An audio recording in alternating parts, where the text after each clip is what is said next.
I just don't know how you're going to win games checking the ball down. I just don't know how. told him. Let's stop. We got to stop expecting Shedeur, because Shedeur going to come in there and try to win.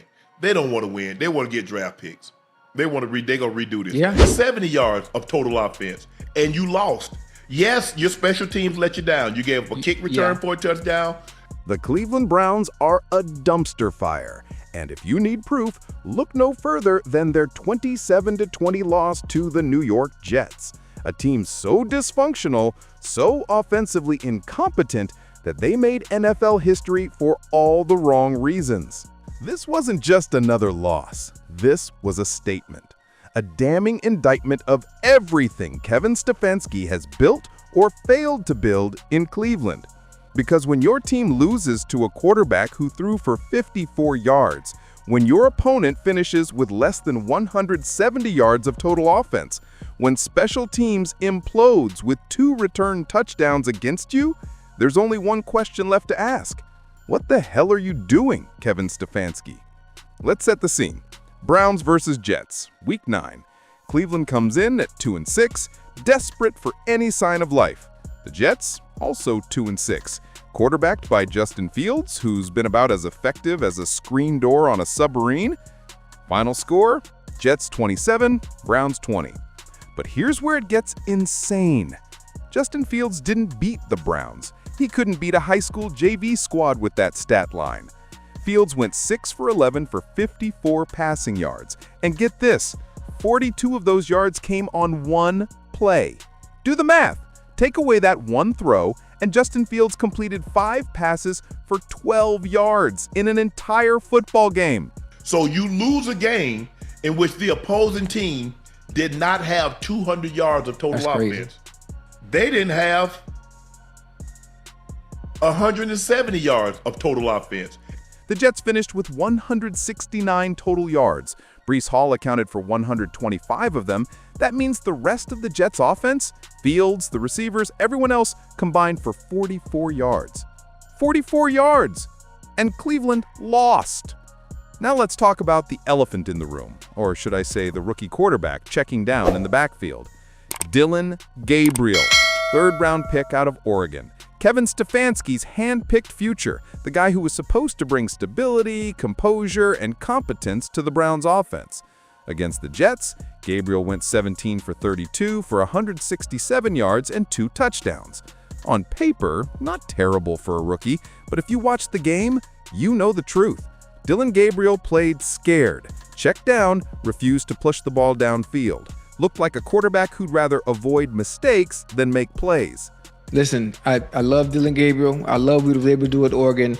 If you're not able to throw inside of the hashes, outside of the numbers, if you can't make those throws like normal quarterbacks can do, you're not gonna win games checking the ball down.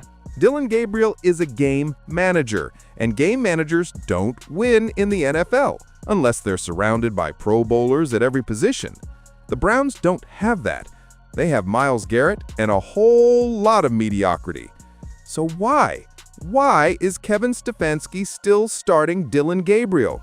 Let's stop. We got to stop expecting Shedeur, because Shedeur going to come in there and try to win. They don't want to win. They want to get draft picks. They're going to redo this thing. Here's where things get spicy, because sitting on the Browns bench, holding a clipboard, learning absolutely nothing, is Shedeur Sanders. You know the quarterback who won at Colorado? Who played in big games? Who has arm talent, swagger, and confidence? The guy who could actually push the ball downfield and take shots? But Kevin Stefanski won't play him. Won't even give him reps with the first team. Won't develop him. Won't see what he's got. At this point, I don't know what Stefanski's going to do. I think he's gonna continue to die on this hill because they truly do not want Shedeur to get in there and start. Stefanski would rather lose with his guy, Deion Gabriel, the 3rd-round pick he chose, than give Shedeur Sanders a chance and admit he was wrong. It's ego, it's stubbornness, it's organizational malpractice. And they are now 2-7 on the year. Ocho? I just don't know how you're going to win games checking the ball down. The fans see it. The media sees it. Shannon Sharpe and Ocho see it. Everyone except Kevin Stefanski. Because let's be fair, The Browns didn't just lose because of Dillon Gabriel, their special teams committed football suicide. 2 return touchdowns, 2! A kickoff return TD, a punt return TD. The Jets didn't need their offense to do anything because Cleveland handed them 14 points on a silver platter. For the Browns to have success, the running game has to be slap ass on. It just has to, because that's the only way you're going to be able to fool teams is with play action. Late in the game, with Cleveland trying to mount a comeback, penalties from Devin Bush and Cameron Thomas killed any momentum. The Browns beat themselves. But here's the thing. Special teams disasters happen. Penalties happen. Bad breaks happen. You know what separates good teams from bad teams? Quarterback play. The ability to overcome adversity, to score points even when things go wrong. Dillon Gabriel couldn't do that. He checked down. He played safe. He lost. This isn't just about one game. This is about a franchise that hasn't had a franchise quarterback since Bernie Kosar, a team that cycled through 30-plus starting quarterbacks since 1999. You see how quickly Cincinnati turned it around once they got Joe? You see how Buffalo turned it around once they got Josh Allen? The Kansas City was right there because they had Alex Smith. They got Alex Smith to the trade. But when they got Patrick Mahomes, what they do? Yeah. That's the harsh reality. Without a franchise quarterback, you're spinning your wheels. You're hoping for miracles. You're losing to the Jets. The Browns had a chance to develop 2 rookie quarterbacks this season, Dillon Gabriel and Shedeur Sanders. See what each brings to the table. Make an informed decision moving forward. Instead, Stefanski has chosen to ride or die with Gabriel, while Sanders collects dust on the bench. It's malpractice. It's coaching malpractice. Right now, the Browns are 2-9. They're in the conversation for a top 3 draft pick. They're sellers at the trade deadline. They're done. And the scary part? Even with a high draft pick, even with cap space, even with Myles Garrett still on the roster, what changes? Kevin Stefanski has won Coach of the Year twice, yet here we are watching his team lose to a quarterback who threw for 54 yards. Stefanski's on the hot seat. Should you fire him? Is it over, Browns fans? Have you seen enough from Coach Kevin Stefanski in Cleveland? The man got here in 2020. He won 2 Coach of the Years. That's a media award now. I started to think it has little to zero significance.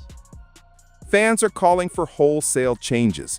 Fire Stefanski. Fire the special teams coordinator. Start Shedeur Sanders. Tank for draft picks. Trade Myles Garrett before he demands out. It's DEFCON 1 in Cleveland. Shannon Sharpe and Ocho didn't pull punches on Nightcap. They called out the obvious. Dillon Gabriel is not the answer. Kevin Stefanski is making a catastrophic mistake by refusing to play Shedeur Sanders. And the Cleveland Browns are wasting everyone's time by pretending this is anything other than a lost season. But Cleveland's not that good, man. The Browns have 9 games left. They're not making the playoffs. They're not winning the division. They're playing for nothing except draft position and player evaluation. So why not play Shedeur Sanders? What's the worst that could happen?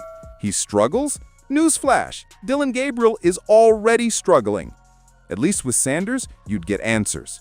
You'd know what you have moving forward. You'd show the fan base you're willing to make tough decisions and admit mistakes. Instead, Stefanski is doubling down, dying on the Dillon Gabriel hill, and dragging the entire organization down with him. Cleveland Browns football, ladies and gentlemen, where losing to a 54-yard passing performance is just another Sunday. The fans deserve better. Shannon Sharpe knows it. Chad Johnson knows it. The entire football world knows it. Now it's time for Kevin Stefanski to get the memo or get out of the way.